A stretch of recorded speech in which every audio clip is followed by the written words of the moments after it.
हम में से अधिकांश संगीत प्रेमी इस सत्य से परिचित नहीं हैं कि कथित महान संगीत निर्देशक नौशाद ने अपने जीवन में किशोर दा से कोई गाना नहीं गवाया। वर्ष 1975 में केवल एक फिल्म में उन्होंने किशोर आशा का एक युगल गीत रिकॉर्ड करवाया था, जिसे सिनेमा में शामिल नहीं किया गया। फिल्म के शोरील में गायक किशोर कुमार का नाम भी नहीं आता है। उस कथित महान संगीतकार नौशाद ने प्रोड्यूसर को यह कहकर गाना हटवा दिया कि रिकॉर्डिंग ठीक नहीं हुई है, इसलिए गाना रखना उचित नहीं। नौशाद ने किशोर कुमार की यह उपेक्षा क्यों की, या एक गाना रिकॉर्ड कर उसे फिल्म से हटा देने तक का अतिवादी कार्य क्यों किया? इसलिए कि किशोर दा अक्षम गायक थे?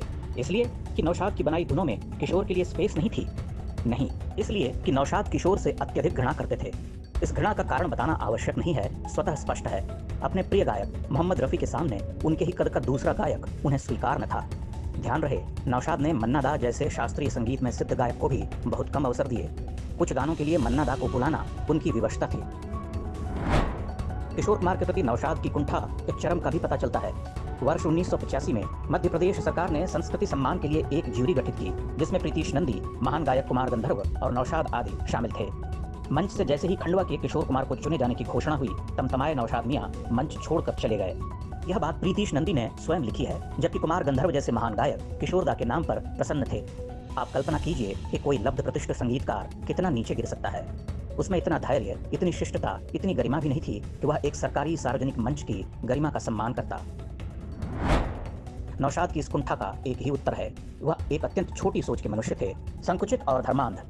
नौशाद ने रफ़ी के लिए जो भी सो कॉल्ड हाई रेंज वाले महान गाने रचे थे, वो गाने परिशुद्ध सांगीतिक आभामंडल को नहीं रच पाते, एक सनसनी पैदा कर बुझ जाते हैं।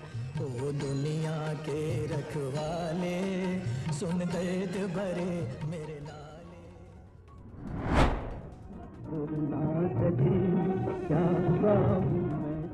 सुरना सजे में मन्ना दा गायन की जिस ऊंचाई को छूते हैं, वह इन चर्चित गानों में अलभ्य ही रही। मूल विषय यह कि हिंदी सिनेमा में यह भेदभाव या सूक्ष्म और खुला हिंदू विरोध कोई नई घटना नहीं है। नौशाद ने अपने झूठे व्यक्तित्व को कितने आवरण से छुपाए रखा। हालांकि नौशाद के द्वारा किशोर कुमार की उपेक्षा या किशोर घृणा से किशोर दा के करियर पर कोई प्रभाव नहीं पड़ा। वह अपनी सारी सीमाओं के साथ एक विस्तृत हृदय भूमि पर विजय प्राप्त करते हैं। पुरुष गायकों में से कोई भी उतनी बड़ी हृदय भूमि का स्वामी नहीं है।